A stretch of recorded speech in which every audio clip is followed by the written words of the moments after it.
Bienvenue sur Top Invest, la chaîne des top d'investissement. Ici, on parle essentiellement d'entreprises de qualité. Avons-nous une opportunité d'investissement sur Amplifon? C'est la question à laquelle on va essayer de répondre en se basant sur l'état financier de la compagnie. Je rappelle que ceci représente uniquement mon point de vue et non un conseil d'investissement. Et comme d'habitude, je me réserve le droit de me tromper. Donc, c'est une demande spéciale d'un abonné Top Premium. Je rappelle que le lien vers le service Top Premium est dans la description de la vidéo. Donc, cette compagnie-ci, je ne la connais pas. On va aller regarder rapidement ici qu'est-ce qu'elle fait, histoire de voir à peu près comment on pourrait se comporter par rapport à cette évaluation-ci. Qu'est-ce qu'on pourrait poser comme question? Donc, ici, on a quoi? Je vois ici qu'on est dans la distribution de médicaments ici. Donc, Amplifon, distribution of hearing solution that help people rediscover values, emotion and sound. OK. On distribue ici des produits ici pour les produits auditifs, si je me trompe pas. OK. Est-ce qu'elle produit ou elle distribue uniquement? C'est la question que je me pose. Comme ça, d'accord? Donc, je n'ai pas encore regardé ça en profondeur dans tous les cas de figure. So, c'est la distribution. OK, parfait. Donc, elle est uniquement spéciale. On va se dire ici que c'est uniquement de la distribution. Dans tous les cas de figure, c'est du matériel médical.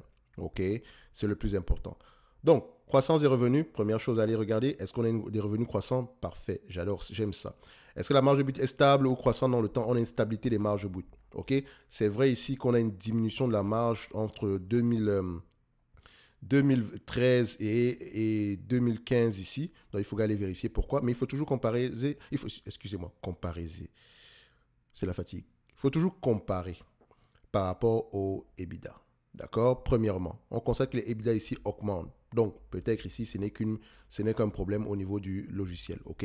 So, faites attention. Donc, les marges EBITDA ici ont augmenté. J'aime ça. En termes de marge nette ici, en termes de free cash flow, est-ce qu'on a des free cash flow et des net income qui vont dans le même sens, histoire de voir si on parle le même langage? Alors, on constate quoi? Free cash flow plus élevé que les net income. Donc, peut-être que la véritable rentabilité de ce business se retrouve au niveau des free cash flow. Parfait. OK? So, ça veut dire que je ne peux pas utiliser la marge des free cash flow ici. OK? Donc, on continue. En termes de dette nette sur EBITDA, est-ce que le niveau d'endettement ici est inférieur à 5? On a à peu près 2,5 fois les EBITDA. J'aime ça. OK? Maintenant, le nombre d'actions, est-ce qu'il augmente ou diminue? On voit ici que le nombre d'actions est plutôt stable, quoiqu'il diminue légèrement sur les derniers mois ici, mais il est plutôt stable. OK? Bonne information également. Donc, qu'est-ce qui nous manque encore ici? Est-ce que c'est une entreprise qui croît par acquisition ou de manière organique ici? Qu'est-ce qu'on a? On a un mix des deux. Acquisition, manière organique ici. Donc, on fait beaucoup d'acquisitions. C'est bien. Mais j'espère ici que les acquisitions qu'on fait, il faut au moins que ça nous permette de maintenir au moins les marges. Pour le moment, c'est le cas. OK? Donc, on fait beaucoup d'acquisitions, c'est une bonne chose. Donc, notamment dans quel segment d'activité, quelle est la taille du marché, etc. Est-ce qu'on a encore des relais de croissance au niveau ici externe? OK? Donc, des opportunités de croissance pour la croissance externe ici. OK? Donc, en rachetant d'autres actions. Maintenant, en termes d'évaluation, qu'est-ce que ça va nous donner? Je vais déjà vérifier à peu près combien est-ce que le marché paye par rapport au free cash flow de cette compagnie ici. Price to free cash flow, qu'est-ce qu'on obtient ici en moyenne? Vu qu'on est dans la distribution, ici, on se rend que 17 et 20 fois les bénéfices. OK? Donc, ici, on a à peu près 17-18 fois les bénéfices ici en moyenne. Donc, en moyenne, le marché paye 18 fois les bénéfices. OK? En date du jour, on a 17 fois les bénéfices. Sur les 10 dernières années, on a à peu près 20 fois les bénéfices. Donc, on aura un PER entre 17 et 20 fois les bénéfices. Donc, je prends 17 fois les bénéfices ici. D'accord? Donc, je rappelle que le PER ici est un rendement. OK? Donc, si vous inversez l'équation. OK? So, je prends ceci. Je vais directement sur Fast Graph. OK? Les free cash flow, on s'attend à peu près à une réduction des free cash flow ici en termes de prévision. Donc, on a connu à peu près une année exceptionnelle. Attention.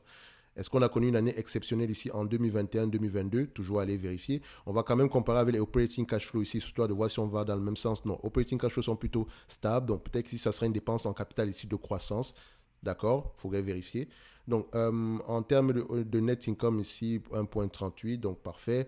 Donc 1,58 ici. Donc on s'attend à revenir aux alentours de 1,58 ici. Donc, on aura une baisse des free cash flow. Vu que les free cash flow représentent la véritable rentabilité de ce business-ci, il faudrait aller regarder pourquoi est-ce qu'on s'attend à des free cash flow moins élevés. C'est un business qui a tendance à être stable, prévisible ici. Donc, si on se base sur les bénéfices nets attendus sur cette période-ci, qu'est-ce que ça va nous donner en termes d'évaluation? Alors, c'est un business qui pourrait se négocier à 17 fois les bénéfices. OK? Si on prend 1,58 € ici, 1,58 multiplié par 17 fois les bénéfices, on arrive à peu près à 26,86. 26,86 €. OK? Moins la dette nette actuelle. On vérifie bien. Niveau de dette nette actuelle, je vais donc juste mettre ça ici. 17 fois les bénéfices. Voilà. OK, c'est bien ça. 26,80. Voilà, 26,86, c'est correct. Donc, moins la dette nette actuelle, juste pour vérifier rapidement, Alors, la dette nette. On a une dette nette ici aux alentours de combien? Est-ce qu'en quarterly, on a l'information? Oui. Dette nette de 5,92 euros par action, moins 5,92 euros par action. On arrive à une valorisation aux alentours de 21 euros l'action. OK? 21 euros l'action. Donc, techniquement, ici, si on ne prend pas en considération la dette par rapport au prix actuel, on pourrait espérer un rendement de combien d'ici 2025? On a à peu près combien par rapport au prix actuel? Un rendement aux alentours de 5,44%. Très loin du 8% qu'on recherche généralement. OK? C'est également une compagnie qui a eu tendance à avoir d'excellents, enfin, qui croit par acquisition. Donc, on n'est pas à l'abri d'une autre acquisition par là, mais pour mon, voilà. Est-ce que je dirais qu'on est sous-évalué en date d'aujourd'hui? Je dirais ou surévalué, excusez-moi. Je pense qu'on est correctement évalué en date d'aujourd'hui. Là, on se retrouve aux alentours de 21 fois les bénéfices ici en prenant en considération la dette. Voilà, ça, c'est correct, ok? C'est une légère surévaluation, mais bon, ça ne me dérange pas. Donc, on va se dire ici qu'on est à la limite, on est correctement évalué. Mais j'aime bien ce que j'ai vu ici. Ça peut être une entreprise intéressante à suivre. Moi, j'aime bien la distribution ici. Ça me rappelle Mackesson, Cardinal Hill ou Bergen. Donc, c'est un business facile à comprendre ici. Donc, ça peut être intéressant à aller regarder. Mais au prix actuel, c'est vraiment rien d'exceptionnel.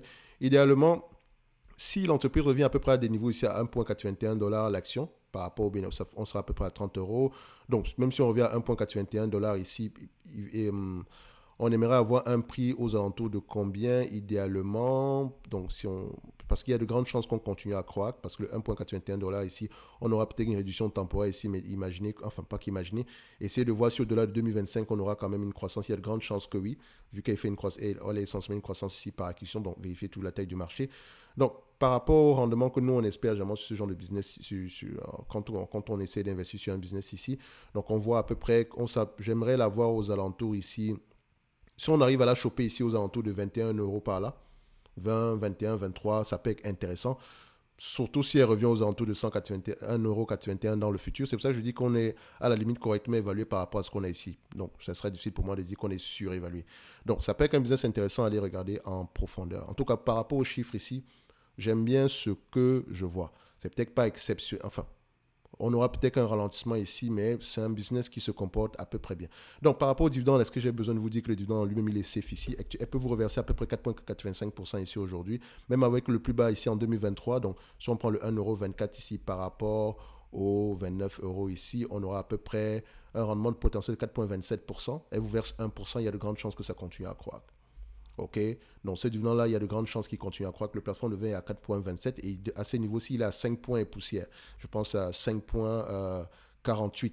OK? Donc, je ne sais pas quel est le payout ratio ici moyen de cette compagnie-ci, mais il me semble qu'elle a encore beaucoup d'acquisitions devant elle. Donc, c'est la raison pour laquelle elle ne fait pas peut-être, elle ne distribue pas énormément de dividendes. Mais il y a de grandes chances que dans le futur, ici, le dividende ici soit plus élevé par rapport à vos coûts d'acquisition. OK?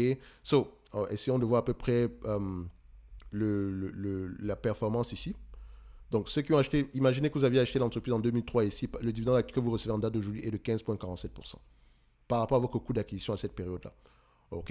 Donc, 1% ici aujourd'hui peut représenter beaucoup de choses demain matin. D'accord? Évidemment, attention, au passage, il y a souvent également ici il pourrait avoir un dividende spécial également, donc n'oubliez pas ça. Je pense que ce business-ci, au prix actuel, c'est juste correctement évalué sans plus. OK? Donc, tout va dépendre de la croissance future.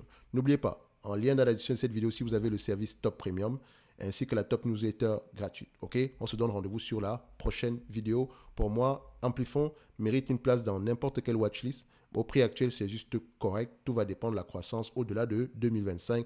Et si vous voulez vous concentrer, si cette compagnie vous intéresse, regardez à peu près la taille du marché, etc., la dynamique de croissance dans ce secteur d'activité-là. OK? Merci.